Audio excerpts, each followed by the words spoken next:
बिस्मिल्लाहिर्रहमानिर्रहीम, अस्सलामु अलैकुम। प्रोग्राम मुकाबले के साथ मैं हूं सरवत वलीम। प्रॉफ क्लास्टा आमिर मतीन साहब हमारे साथ मौजूद हैं। वज़ीर आज़म पाकिस्तान मियां मोहम्मद नवाज शरीफ और शहबाज शरीफ की ख्वाजा आसिफ की वजारत के खिलाफ तवील चार्जशीट सामने आ गई। हुकूमत के 4 साल के बाद पता चला कि वजारत पानी और बिजली के लोड शेडिंग को खत्म करने के आदादो शुमार बोगस निकले हैं। क्या वजारत पानी और बिजली वज़ीर आज़म हाउस को भी लोड शेडिंग के मामले पर बेवकूफ बनाता रहा? दूसरी जानिब वज़ीर आला पंजाब मियां शहबाज शरीफ अवामी जलसों में अवाम को 3 माह में लोड शेडिंग खत्म करने के बुलंदोबांग दावे तो करते रहे, लेकिन ऐसा ना हो सका। पाकिस्तानी ब्यूरोक्रेसी आखिर कब तक पाकिस्तान के मुस्तकबिल से खेलती रहेगी? प्रोग्राम के दूसरे हिस्से की जानिब बढ़ेंगे तो बात करेंगे अरबों रुपए के गर्दिशी कर्जों के स्कैंडल की, जिसके सेनेट की कायमा कमेटी बराए खजाना की ज़िली कमेटी में यह स्कैंडल एक बार फिर से जिंदा हो चुका है। IPPs को 480 अरब की अदायगी में नया सनसनीखेज मोड़ सामने आ गया। सेनेटर्स की जानिब से पब्लिक अकाउंट्स कमेटी की जानिब से अरबों रुपए का जो स्कैंडल था उस पर क्लीन चिट को मुस्तरद कर दिया गया। पीपल्स पार्टी के खुर्शीद शाह ने इस अरबों के स्कैंडल पर क्लीन चिट दी, जबकि पीपल्स पार्टी के सेनेटर सलीम मांडवीवाला ने अरबों के स्कैंडल पर हमने देखा कि वो डट चुके हैं। क्या पीपल्स पार्टी कौमी असेंबली में मुकमुका और सेनेट में असल ऑपोजिशन का किरदार अदा कर रही है? तफसीलन इस पे बात करेंगे। प्रोग्राम के तीसरे हिस्से में कुछ बात करेंगे पैनामा केस के बाद बनने वाली GIT से मुताल्लिक, जिस पर पैनामा का फैसला आया, GIT बनाने का फैसला किया गया। पाकिस्तान तहरीक इंसाफ ने भरपूर एतमाद का इजहार किया, मगर GIT के इन कैमरा कार्रवाई को यकसर मुस्तरद किया तहरीक इंसाफ ने। दूसरी जानिब पीपल्स पार्टी ने पहले ही फैसला सुना दिया कि बेबस और जाती वफादारों पर मुश्तमिल GIT वज़ीर आज़म पाकिस्तान को क्लीन चिट देगी। सवाल यहां पर यह है कि शरीफ खानदान आखिर अब की बार GIT के सामने ऐसे कौन से शवाहिद रखेगा जो कि 5 जजेस के सामने नहीं रख सका? और इसके साथ साथ नून लीगी हुकूमत की जानिब से कायद आज़म सोलर पावर प्लांट को औने पौने दामों जो निजी शोबे को फरोख्त करने का फैसला किया गया, इस पर भी तफसीलन बात करेंगे। आमिर साहब, यूं तो आज जितने भी मैंने अपने इंट्रो में मौजूआत बताए सभी अहमियत के हामिल है, लेकिन मैं चाह रही हूं कि हम स्टार्ट ज्वाइंट इन्वेस्टिगेशन टीम से करें। GIT से मुतालिक हम शुरू करें। सुप्रीम कोर्ट ने जब इसकी जिम्मेदारी अपने सर ली हुई है तो फिर तहरीक इंसाफ की जानिब से आखिर तसल्ली इसकी क्यों नहीं हो पा रही? क्यों यकसर मुस्तरद कर दिया उन्होंने? फैसला इसका तो ऑफ कोर्स अदालत ने करना है कि वो इसको ओपन रखते हैं, क्लोज्ड रखते हैं, पब्लिक के लिए ओपन करते हैं, नहीं करते हैं। मगर मैं समझता हूँ कि PTI के और अपोजिशन के ये जो कंसर्न्स हैं वो भी बड़े जायज़ हैं। पहली बात तो ये कि दुनिया के जो बहुत बहुत बड़े मुकदमे, जैसा कि क्लिंटन के ख़िलाफ़, जैसा कि निक्सन के ख़िलाफ़ जितनी भी तफ्तीशें होती रही हैं वो ओपन पब्लिक के सामने होती रही हैं। पब्लिक को इख्तियार दिया गया था कि आप भी इसके ऊपर नज़र रखें।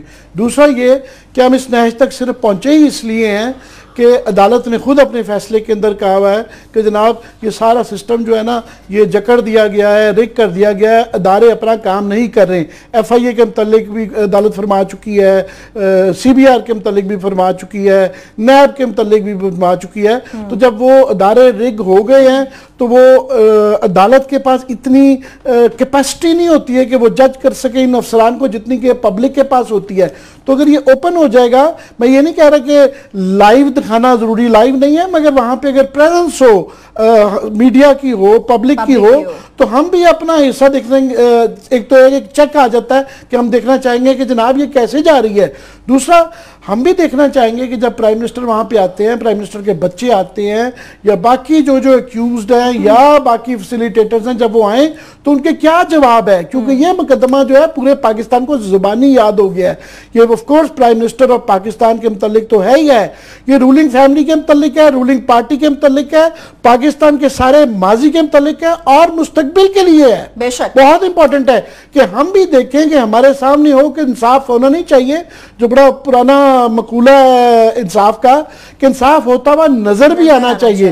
तो ये क्योंकि ट्रांसपेरेंट रखने में ये है कि लोग क्वेश्चंस नहीं करेंगे, लोग जो है इसके ऊपर शक नहीं करेंगे, तो मेरा ख्याल इस बात में बहुत ज्यादा वजन है कि इसको ओपन रख दिया जाए। लास्टली कि ये और भी इसके मुतालिक सवाल है। एक ये सवाल रहता है कि जनाब बारे सबूत किस पे है, कि लोग ये बात कर देते हैं कि जनाब ये GIT है, ये 2 महीने में क्या करेगी, लंदन अमेरिका से कैसे ये सबूत लेके आएगी, और ये कॉन्स्पिरेसी लोग बना देते हैं ऐसे ही कि जनाब ये तो आखिर में कह देंगे कि जनाब वो नहीं।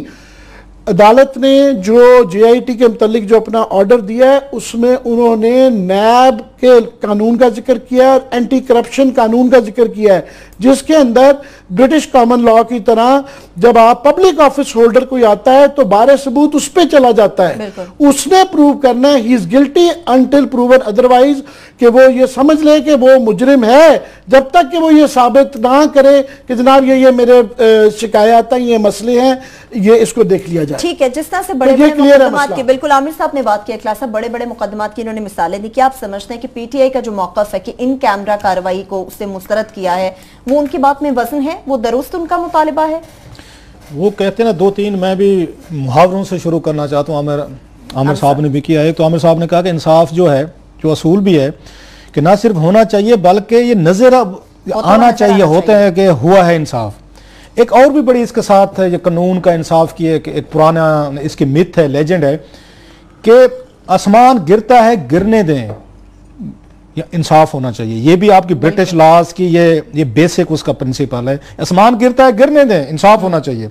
दूसरा जो कह रहे हैं ना, ये PTI वाली बात आपने पूछी है, एक मुहावरा मुझे याद आ रहा है, वो कहते हैं जो दूध का जला होता है ना, वो छाछ को भी फूंके मार मार के पी रहा होता है। PTI जो है ये दूध की जली हुई है, एक दफा नहीं है, कई दफा ये बेचारे गिर चुके हैं, ये इसी ट्रस्ट के चक्कर में, भरोसे के चक्कर में। जुडिशल कमीशन हमने नहीं देखा, पूरा जुडिशल कमीशन की उन्होंने कोई उसमें आप कह सकते सैकड़ों दर्जनों उन्होंने वहां पे गलतियां निकाल दी, इलेक्शन में ये भी गलत हुआ, ये भी गलत हुआ, ये भी गलत हुआ, फलां भी धांधली नहीं हुई। और आप कह सकते इरेगुलरिटी उसमें क्या होती है। ठीक है। सो ये पहले भी इनके साथ ये हाथ हो चुका है, so they are very careful and they should be careful. जो मैं कहता था ISI असगर खान केस में और इस केस में जो फर्क है, हमेशा से मैं कहता हूं कि ISI असगर खान केस था, लवारिस था, यतीम था, उसको कोई फॉलो करने वाला नहीं था। पीपल्स पार्टी वैसे बड़े रोती रही, हमारे साथ जुल्म हो गया, हमारा उन्होंने इलेक्शन उन्होंने चुरा लिया, 1990 में बेनजीर भुट्टो को हरा दिया, पैसे उन्होंने बांट दिया, ISI ने बांट दिए, सियासतदानों ने बांटे, नवाज शरीफ खा गया, फलां खा गया। जब उनको अदालत ने इंसाफ दिया कि ये लें इनको ट्रायल करें, तो उन्होंने फरमाया था जनाब कि हम तो इनकी दाढ़ी नवाज शरीफ साहब की FIA के हाथ में नहीं देना चाहते, भाग गए थे। इस दफा मैंने कहा था, इसलिए वो दब गया ISI असगर खान केस। किसी को पता नहीं है अभी नवाज शरीफ से पूछगछ हुई, इन्वेस्टिगेशन हुई, क्या बयान रिकॉर्ड हुए नहीं हुए। इस केस का मैं हमेशा कहता था ये वली वारिस है, इसका ये यतीम केस नहीं है, इसके पीछे इमरान खान खड़ा रहेगा, इसको फॉलो करेगा, जिसके नतीजे हमें समझ आ रहे हैं। दूसरी जहां तक बात है कि इसको ओपन होना चाहिए नहीं होना चाहिए, मुझे बात समझे, इस मुल्क के या 3 बेंचेस बने, पहला बेंच बना था अनवर ज़हीर जमाली साहब ने इसको आगे प्रोसीडिंग की, उससे ज्यादा सेंसिटिव तो कोई नहीं हो सकता था। चीफ जस्टिस साहब खुद सुन रहे हैं, वो भी ओपन हुआ, ओपन ट्रायल हुआ, हम सब ने सुना, रिपोर्ट हुआ, उससे कौन सी क़यामत आ गई जो अब की दफा आ जाएगी अगर इसको खुला का आप इसको रख देंगे। इसके बाद यहाँ जस्टिस खोसा साहब की उसमें क़यादत में सरबराही में यहाँ पे हमने देखा 2 महीने फिर प्रोसीडिंग हुई। भाई सारी चीजें यही थी ना, कोई नई चीज तो नहीं थी। अगेन साहब ने देखा, साहब ने सुना, रिपोर्ट हुआ। आपकी दफा तीसरा बेंच बना जिसकी जस्टिस एजाज अफजल साहब हेड कर रहे हैं, वो भी ओपन किया है ना उन्होंने प्रोसीडिंग, इसकी जो भी उन्होंने कमेटी भी बनाई है, जो हेयरिंग की है। अगर ये कमेटी JIT जो है ये अगर ओपन होएगी, अब मैं पब्लिक अकाउंट्स कमेटी जाता हूं, वहां सबसे बड़े बिलियंस रुपीज के स्कैम्स आते हैं, इट्स ओपन।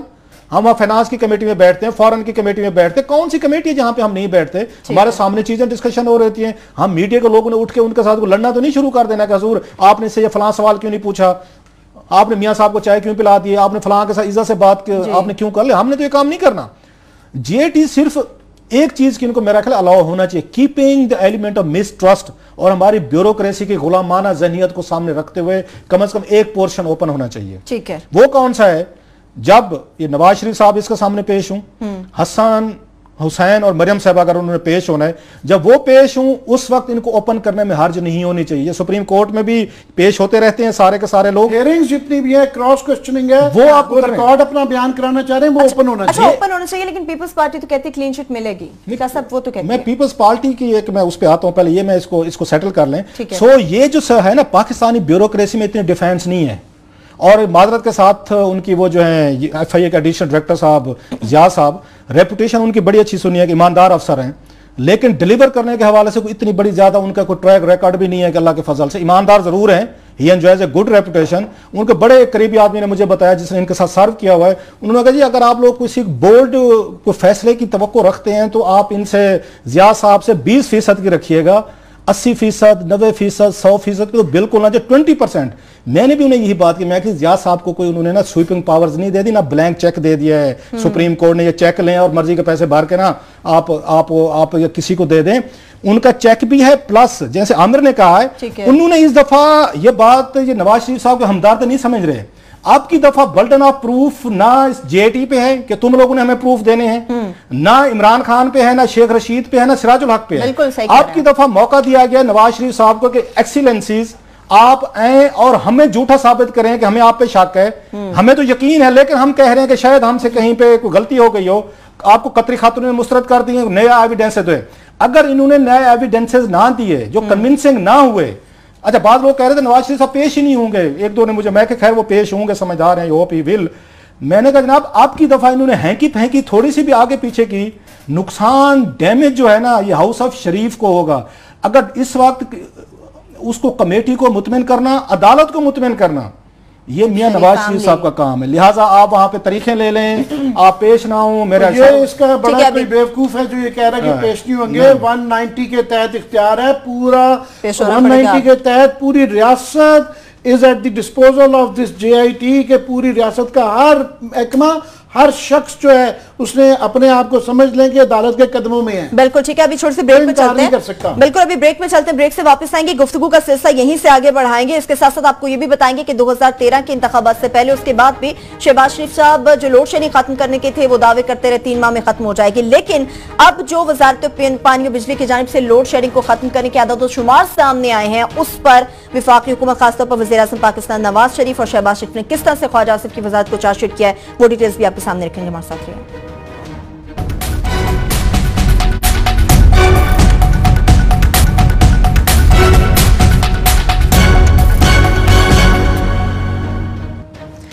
ब्रेक के बाद एक बार फिर से प्रोग्राम में हम आपको खुशामदीद कहेंगे। ये तो आपको बताएंगे कि ख्वाजा आसिफ की वजारत को किस तरह से तवील चार्जशीट किया वज़ीर आज़म पाकिस्तान नवाज शरीफ और शहबाज शरीफ साहब की जानिब से। क्लास साहब, लेकिन अगर पीपल्स पार्टी की बात करते, पैनामा केस की हम बात करना चाह रहे थे, इस पर तो पीपल्स पार्टी ने फैसले से पहले अपना ही फैसला सुना दिया, क्लीन चिट मिलेगी वज़ीर आज़म को। पीपल्स पार्टी ये कहती है। मुझे आजकल बेचारे वो भी सियासी यतीम हुए फिरते हैं पीपल्स पार्टी वाला हमारे दोस्त। मैं किसी एक पीपल्स पार्टी के एक नहीं 10 लीडर का बयान पढ़ा था। उन्होंने जनाब इमरान खान ने बहुत बड़ी गलती की सुप्रीम कोर्ट में, हम नहीं कहते थे ना जाएं। अंदाजा करें, मतलब आप सोच सकते हैं। अच्छा ये लोग ये समझना शुरू हो गए कि 20 करोड़ जो है ना पाकिस्तान के अवाम ये घास खाते हैं, ये खाना नहीं खाते। खाना सिर्फ पीपल्स पार्टी के चंद जो इनके शुरफा है ना, जो बड़ी इलीट क्लास में, ये खाना खाते हैं, बाकी अवाम और हम घास खाते हैं। हमें बिल्कुल किसी चीज की समझ नहीं आती। इमरान खान को सुप्रीम कोर्ट नहीं जाना चाहिए था, इनको पार्लियामेंट में हल करना चाहिए था। पार्लियामेंट में तो आप इमरान खान को वहां ट्रक की बत्ती के पीछे वो आप लगा के ले गए थे 6 महीने जो उन्होंने अपने जाय किए आप लोगों के साथ। चलो अच्छा हुआ एक्सपोज हो गया आपकी पार्लियामेंट। PSC में आपके चेयरमैन साहब बैठे थे, उन्होंने कौन सा तीर मार लिया भाई। अगर आपने इमरान खान को रोकना था वहां पे सुप्रीम कोर्ट ना जाएं और आप जमहूरियत की पार्लियामेंट की बालादस्ती थी, तो जब ये इजलास हुआ था पब्लिक अकाउंट्स कमेटी का, उसमें तो खुर्शीद शाह साहब बैठे थे। उसमें तो एक उनके रिटायर्ड 70 साल सेक्रेटरी जो हैं, जो 10वीं दफा वो ले चुके हैं, एक्सटेंशन ले चुके हैं, अकरामत नियाजी साहब जिनको फेवर करके सेक्रेटरी लाल आए, उन्होंने खुर्शीद शाह साहब को चैलेंज कर दिया, शाह साहब आप तो इसकी पनामा केस की हियरिंग नहीं कर सकते। और भाई आपने तो पार्लियामेंट की, पीपल्स पार्टी ने तो ये पार्लियामेंट का उन्होंने वहां पर इज्जत करवाई है। इन्हें दुख इस चीज का है कि ये क्रेडिट जो है जाना, लोग जो बात आमिर ने की है, लोग एजुकेट हुए हैं। मतलब इसकी 3 पहले अनवर ज़हीर जमाली साहब के दौर में पूरा केस सुना गया, फिर खोसा साहब के दौर में सुना कि हमें तो टिप्स पे, बच्चों को टिप्स पे चीजें याद हो गई हैं। अब तीसरा बेंच सुन रहा है। पहली दफा पाकिस्तान का कोई प्राइम मिनिस्टर करप्शन चार्जेस पे ट्रायल हो रहा है, उसकी चीजें एक्सपोज हो रही हैं, उसकी इन्वेस्टिगेशन हो रही है, लोग एजुकेट हो रहे हैं, अवेयर हो रहे हैं, इंफॉर्मेशन आ रही है। आप कहते नहीं इन्होंने बड़ी गलती कर दी थी, ये क्यों गए थे वहां पे। इतनी इनकी कोई पॉलिटिकल इनकी हिकमत अमली है कि अंधे को भी समझ आ रहा है कि हजूर इस तरह की बातों से आप अपनी पॉलिटिकल क्रेडिबिलिटी को हर्ट कर रहे हैं। ऐसी चीजों से कुछ पीपल्स पार्टी के लोग अगर आपके साथ दोबारा जुड़ना चाहते हैं, मैं वर्कर की बात कर रहा हूं, तो वो आपसे डिस्टेंस करेंगे कि फिर आप नवाज शरीफ को बचाना चाह रहे थे कि नवाज शरीफ एक्सपोज ना हो, क्योंकि वो एक्सपोज होता है तो आप एक्सपोज होते हैं। तो पीपल्स पार्टी का ये जो है ना ड्रामा के जी उनको ना क्लीन चिट मिल जाएगी, तो फिर क्या करें, मतलब क्या करें, फिर चुप करके इमरान खान घर बैठ जाए, ये टीवी शोज भी बंद हो जाएंगे, हम भी रिपोर्टें खत्म कर देते हैं, उसके बाद गलियां हो जाए सुनिया तो पीपल्स पार्टी और नवाज लीग के मिर्जा यार फिरते रहे गलियों में और मर्जी से जो चाहे करते रहे। एक दो लोग बड़ी अच्छी बात करते हैं उस पर कि शुक्र करें, हालांकि हमने इमरान खान के जो आजकल फैसले कर रहे हैं जो मसरूफ, उनका इंजाम भी कोई अच्छा पॉलिटिकल नहीं होगा, हम किसी वक्त उस पर पूरा शो करेंगे। लेकिन अभी भी इमरान खान दुआ करें दरमियान में कहीं मौजूद है। अगर इमरान खान दरमियान में ना खड़ा होता, जो पीपल्स पार्टी और नवाज लीग ने जिस तरीके की चीजें यहां मैनेज करनी थी, सही डंप करनी थी, मुका करना था, और जो आपस में बैठ के बंदर बांट करनी थी, अल्लाह दे और फिर बंदा ले वाला हिसाब होना था। वही बात है क्लास साहब, एटलीस्ट हकीकी ऑपोजिशन का किरदार अदा किया है पाकिस्तान तहरीक इंसाफ की जानिब से। जेआईटी से मुतालिक आमिर साहब आपको बात करना चाह रहा था। मैं इसे कह रहा था कि एक और इस पे कंसर्न है जिसकी बहरहाल अदालत को तशरीह करनी पड़ेगी। किस सवाल वो ये कि पहले एक 5 मेंबर बेंच था जिसमें से 2 ने इख्तलाफ किया, डिसेंट किया, और 3 ने फैसला दिया जो कि माना गया। अब एक बेंच 3 मेंबर का बना हुआ है, उन्हीं 3 मेजॉरिटी जजेस का। जी जी। तो ये इशू है कि ये उसकी पहले की एक्सटेंशन है या नया है। ये इसलिए इशू आ रहा है कि लेट्स से कि मिसाल के तौर पे कि ये 3 जजेस के फैसले में से एक ने इख्तलाफ कर लिया और 2 ने हक में कर दिया, डिसेंट आ गई। जी जी, ऐसा ही। तो ये एक इशू बन जाएगा।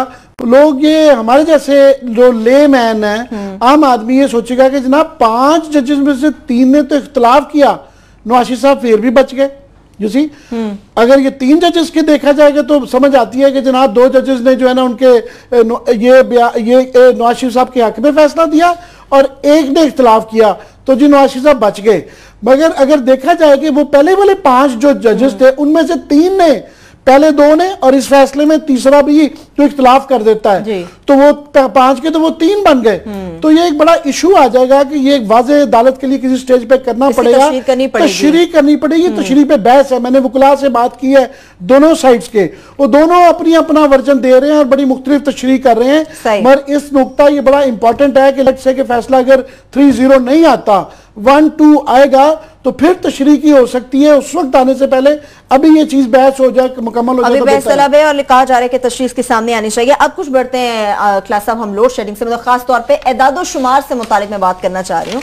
वज़ीर आज़म पाकिस्तान मियां नवाज शरीफ और शहबाज शरीफ ने आखिर ख्वाजा आसिफ साहब की वजारत को चार्जशीट किस तरह से और क्यों किया है? आखिर क्या मामला हैं लोड शेडिंग के एदाद शुमार? एक खबर पिछले दिनों आई थी, वैसे हम जरा उसका फॉलो अप कर रहे हैं। खलीक कियानी साहब हैं, डॉन के रिपोर्टर हैं, इज ए गुड रिपोर्टर, हमारे कुलीग रहे हैं और बड़ी अच्छी खबरें करते हैं। उन्होंने भी की थी, हमने फर्दर उसको एज ए फॉलो अप के तौर पर ले रहे हैं। इंटरेस्टिंगली कि मीटिंग हुई है यहाँ पे ये कैबिनेट कमेटी ऑन एनर्जी की, उसमें जो उसकी प्रोसीडिंग बह रही हैं, कुछ उन्होंने भी रिपोर्ट की हैं, कुछ हमारे पास भी कुछ डिटेल्स आई हैं। उसमें मजे की चीज ये है कि नवाज शरीफ साहब को जो ब्रीफिंग दी गई है और यहाँ पे वजारत पानी और बिजली ख्वाजा आसिफ साहब की जो वजारत है, उसमें नवाज शरीफ साहब भी नाराज हुए हैं, उनसे ख्वाजा आसिफ साहब भी नाराज हुए हैं। उन दोनों भाइयों ने इनको चार्जशीट किया है वजारत पानी और बिजली, क्योंकि जनाब आप हमें बेवकूफ बना रहे हैं। 4 साल से? जी 4 साल से बना रहे हैं। वो तो खैर ये ब्यूरोक्रेसी तो पाकिस्तान में जब से पाकिस्तान बना है ना, वो उसी दौर से बना रही है। ब्यूरोक्रेसी तो इस मुल्क की बादशाह है, आपको पता है। बल्कि अभी मुझे किसी एक रिटायर्ड एक टॉप एक डीएमजी अफसर साहब का भी मैसेज आया शो के दरमियान, तो उन्होंने कहा हजूर आप ये जकूटा जिन मेरे दोस्त हैं, मेरे भाई हैं, मेरी क्लास है, आप लोग जो तवक्कुआत रख के बैठे हैं ना जीएटी से कि बहुत बड़ा डिलीवर कर दे रहे हैं, कि जाग दे रहे हैं ना, इन्ना से ना रहना। खैर हमारा उस पर डिफरेंट वर्जन है कि इनके हाथ में इतनी पावर्स है नहीं। खैर कमिंग टू द स्टोरी, ये फरमा रहे थे कि 3-4 घंटे की लोड शेडिंग, नवाज शरीफ साहब ने एक हुक्म दिया था इनको कि 3-4 घंटे से ज्यादा जो लोड शेडिंग नहीं होनी चाहिए शहरों में, इतनी फलाह में इतनी। उसमें शहबाज शरीफ साहब ने कहा, उसने कहा हुजूर ये क्या कहानियां सुना रहे हैं आपको, कि ये इनकी गुफ्तगू से ऐसा लगता है कि पाकिस्तान में लोड शेडिंग का मसला नहीं है। तो शहबाज शरीफ साहब फरमाते हैं जनाब पंजाब के देहाती इलाकों में 10 से 12 घंटे लोड शेडिंग हो रही है। वैसे ये भी ये फिगर गलत है भाई दवे, 18 घंटे तक पहुंच चुके हैं वहां पे, हम वहां पे उसमें हैं। उसके बाद नवाज शरीफ साहब कहते हैं जी मैंने तो ये कहा था कि 3 घंटे से ज्यादा जो है, अब 3 घंटे शहरी इलाकों में लोड शेडिंग होनी चाहिए, 4 घंटे हुए देहाती इलाकों में होनी चाहिए। तो ये 12 घंटे कहां से आया गया है? तो नवाज शरीफ साहब ने कहा कि जो मैं प्लान देता हूं आप उस पर मानते क्यों नहीं है? नवाज शरीफ साहब को मादरत के साथ, हम तो बड़ा सीरियस लेते हैं उनके प्राइम मिनिस्टर, इससे ये पता चलता है इन डॉक्यूमेंट से कि नवाज शरीफ साहब को उनकी अपने माहतियात वजीर, उन माहतियात वजारतों में बैठे हुए ब्यूरोक्रेट जकोटा जिन, इनको सीरियस नहीं लेते। इसमें क्लियरली लिखा हुआ है कि जनाब कि मैंने जो आपको प्लान दिया था, मेरे प्लान पे आप चलने को तैयार नहीं है। ये वो हैं, वो कहते हैं ना हजूर ये है वो एदाद शुमार, जरा नहीं, ये है हजूर वो एदाद शुमार जिनकी बुनियाद पर दावे किए जाते हैं 3 महीने में बिजली की लोड शेडिंग खत्म हो जाएगी, 6 महीने में हो जाएगी, 2 साल में हो जाएगी, नाम बदल दीजिएगा। अब अंदर पता यह चलता है कि ब्यूरोक्रेसी हंसती है इन पे, इनको कोई चीज लिख के देती है, वजीर आजम कुछ ऑर्डर करता है, कहते हैं अच्छा सर हाँ करते हैं, देखते हैं। उसके बाद शहबाज शरीफ साहब कहते हैं 12 घंटे की लोड शेडिंग हो रही है, मियां साहब कहते हैं 3-4 घंटे से ज्यादा नहीं होनी चाहिए। तो ये है ब्यूरोक्रेसी के इनके कमालात तो देना इनको, ब्यूरोक्रेसी के और भी कमालात है। क्लास ब्रेक से वापस आके बताएंगे। बिल्कुल छोटे से ब्रेक लेंगे, वापस आएंगे तो कुछ बात करेंगे कि कायदे आजम सोलर पावर प्लांट को भी हुकूमत की जानिब से औने पौने दामों जो है निजी शोबे को फरोख्त करने का फैसला किया गया, इस पर तो बात करेंगे। लेकिन इसके साथ साथ आपको बताएंगे पीपल्स पार्टी के 2 साबिक वज़रा, 2 कहानियां, IPPS को जो 480 अरब रुपए की अदायगी की थी उसमें सनसनीखेज मोड़ आया। डिटेल्स आपके साथ शेयर करेंगे हमारे साथ।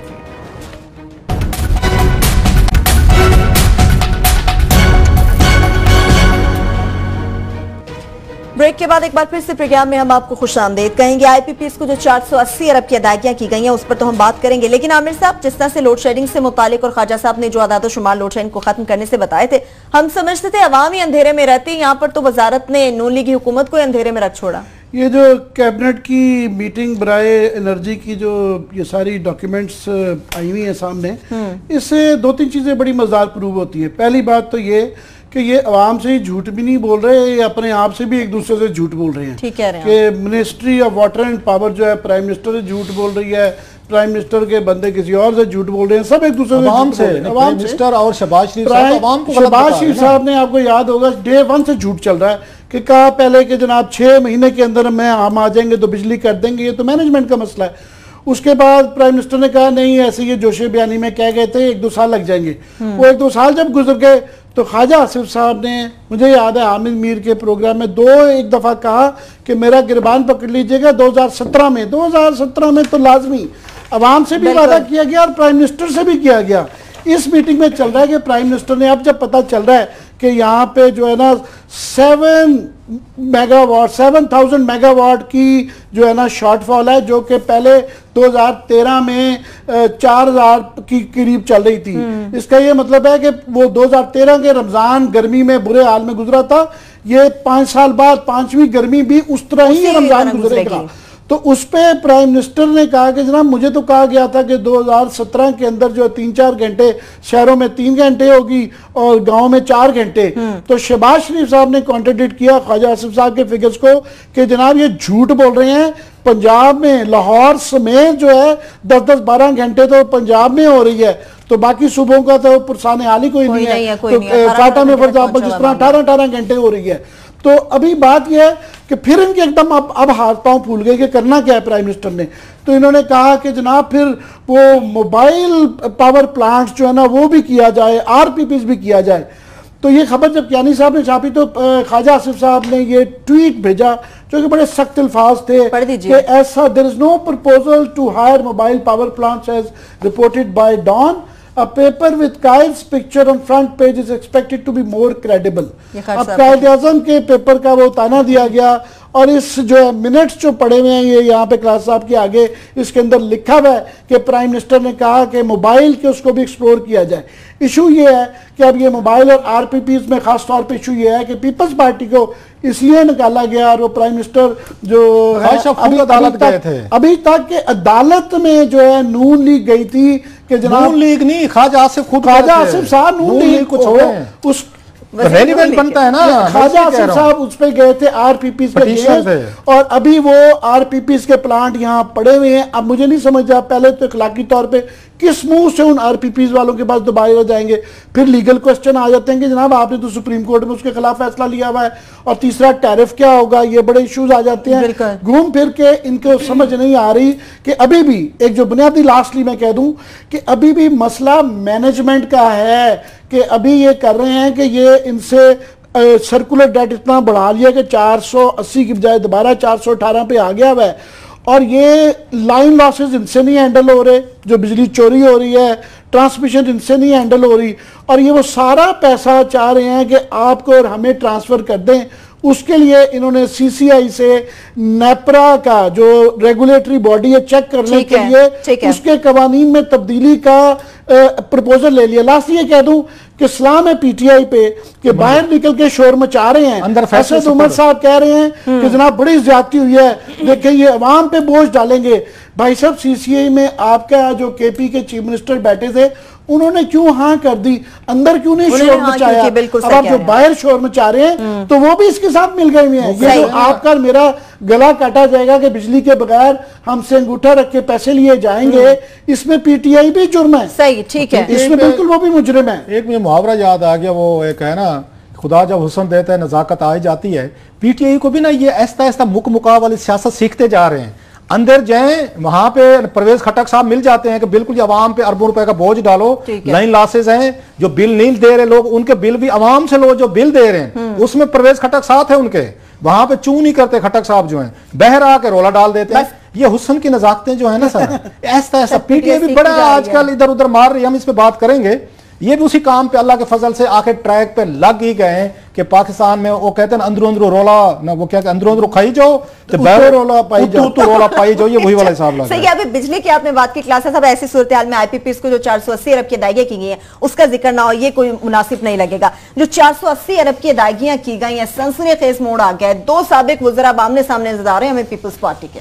ये बड़ी स्टोरी वो है जो हम इसको हमेशा से फॉलो करते रहे। It's very close to our heart. Nawaz Sharif sahab जो कहते हैं ना कि मेरी हुकूमत का कोई एक स्कैंडल बता के दिखाएं, हम सबको बोलने को तैयार हैं। ये स्कैंडल, ये हमारा, अब जो हम ये डिटेल देने वाले हैं, आपकी पार्लियामेंट्री कमेटी और इस रिपोर्ट सारी पहले 1-2 हफ्ते में ये खांचा मारा गया था 480 बिलियन रुपए का। सही क्लास, अब डिटेल्स तो देनी है, ब्रेक पे ना चले जाए वापस। इसमें मैं ये बता देता हूं कि इस बार नवाज शरीफ साहब पे जो स्कैंडल पहला ये आया है, जो अब कंफर्म किया, इनकी अपनी ही पार्टी के सेनेटर जो है ना, उन्होंने भी दस्तखत किए हैं कि ये स्कैंडल है। ये जरा आप वापस है, मैं जरा बताता हूं कि इनके अपने ही सेनेटर ने उस पर सिग्नेचर किए इस रिपोर्ट पे कि जनाब 480 अरब रुपए में 60 अरब रुपए का जो माल खाया पिया गया है ना, तो उस पे उन्होंने बिल्कुल। चलें एक छोटी सी हम ब्रेक ले लेते हैं। इसाक डार साहब ने जो आते ही 1 घंटे के अंदर 480 अरब रुपए की अदायगियां आईपीपीएस को कर दी थी, वापस आएंगे तो इसकी डिटेल्स भी आपके सामने रखेंगे। हमारे साथ रहिए।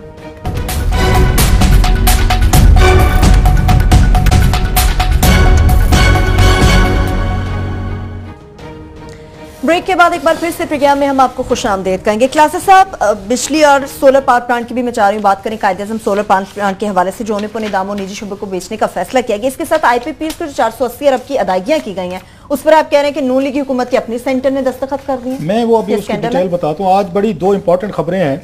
एक तो हमारे अपने चैनल का जो हमारा अखबार है 92, उसके बड़े जबरदस्त रिपोर्टर, मैं तो बड़ा एडमायर हूँ, उनका नाम है अनवर हुसैन सुमरा जी। उन्होंने बड़ी आज ये खूबसूरत एक मतलब कह सकते हैं स्टोरी फाइल की, कायदे-ए-आज़म सोलर पावर प्लांट औने पौने निजी शोबे को फरोख्त करने का फैसला।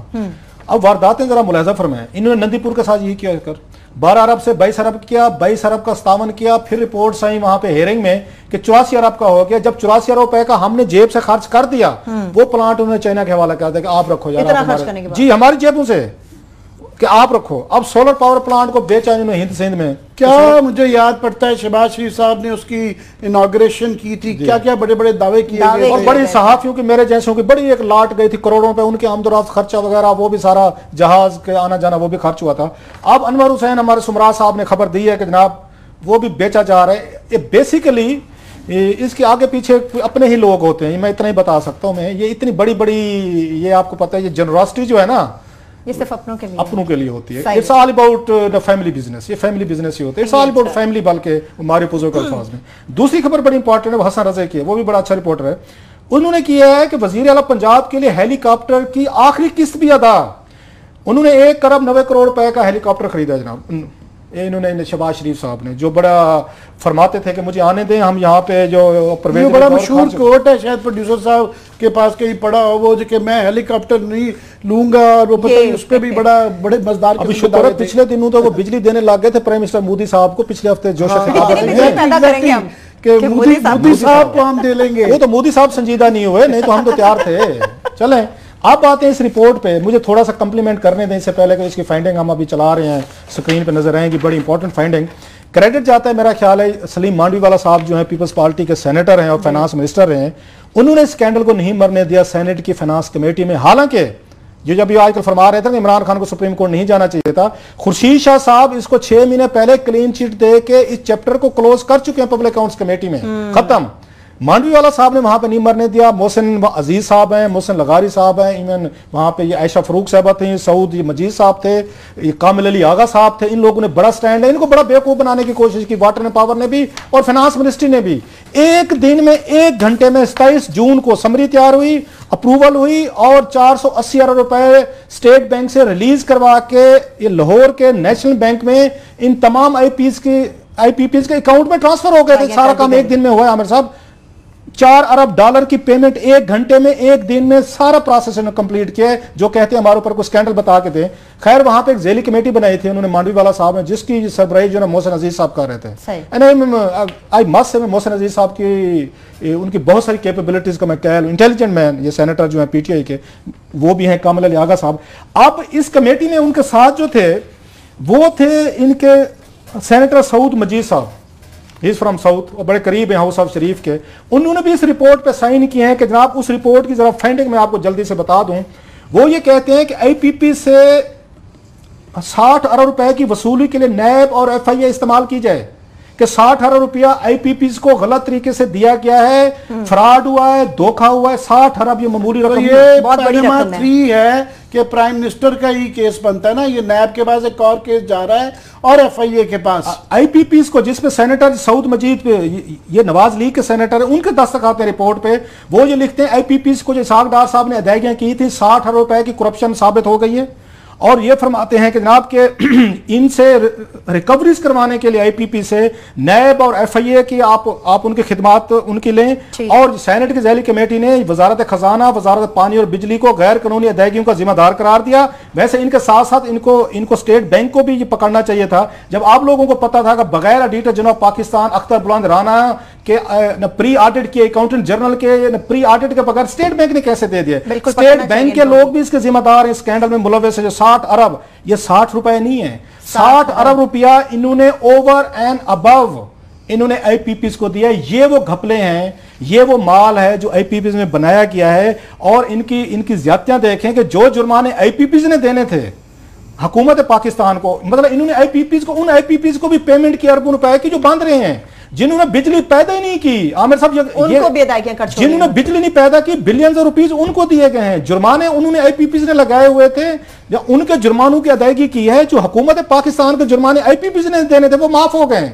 यार ये अंधेर नकड़ी मची हुई है। बट आई मस्ट कम्प्लीमेंट, जितनी उनके औकात थी, जितना काम था वो किया। ये कोई अमेरिकन सेनेट कमेटीज तो है नहीं कि इनका दबदबा हो और ये लोगों को रोने पे मजबूर कर दें जैसे वो ग्रिलिंग करते हैं। आई मस्ट अप्रिशिएट जितना काम किया इस कमेटी ने अच्छा किया है। मोहसिन अजीज साहब को भी क्रेडिट जाता है, मांडवी वाला साहब हूँ, कामिल अली आगा, आयशा फरूक साहबा, सऊद मजीद साहब की मैं कम्प्लीमेंट पार्टी थी। Even then he rose above the lines कि जो कमेटी ये काम कर सकती थी इन्होंने किया। ये कमेटी का काम है, डटे रहें, काम पे लगे रहें। और मुझे पता है जाती तौर पर कि मांडवी वाला साहब तो इस कमेटी पे बेपनाह दबाव है, क्योंकि इसमें इसाक डार साहब डायरेक्टली इन्वॉल्व हैं। ये पेमेंट्स उनके कहने पे की गए और कभी कोई और हुकूमत आई, इस हुकूमत में तो आप कोई उम्मीद न रखें। ये सबसे बड़ा स्कैंडल है जो इसाक डार साहब के लिए बिल से भी पहला स्कैंडल था और यही सबसे आखिरी साबित होगा। लोगों को याद कराने की जरूरत है कि ये नेशनल असेंबली में जिस तरीके से इसको कवर अप किया गया, जिसके खुर्शीद शाह जिसके अंदर शामिल थे, और पीटीआई अपना रोल अदा नहीं कर सकती कि ऑडिटर जनरल जो लास्ट अभी रिटायर हुए हैं असद साहब जो है वो इसको कवर अप करने के लिए उन्होंने एक जाली सा रिपोर्ट बनाई, जिसकी बुनियाद को बना के बेसिस बना के public account committee national assembly ने इसको दबा दिया, अपनी तरफ से सेनेट ने जगाया। और इसके अंदर जो है इंसान दंग रह जाता है जो तफसीलात हैं। और बल्कि साजिश लगता है कि पीपल्स पार्टी गवर्नमेंट के आखिरी 2 साल में ये आईपीपी शायद शामिल थे, इसलिए उनको गुस्सा है कि एक तो उन्होंने बिजली नहीं उसमें बनाई, उल्टे पैसे भी ले लिए। वो बिजली बनाई नहीं, उसके पैसे ले लिए। वो पेट्रोल खर्चा ही नहीं किया गया, उसके भी पैसे ले लिए।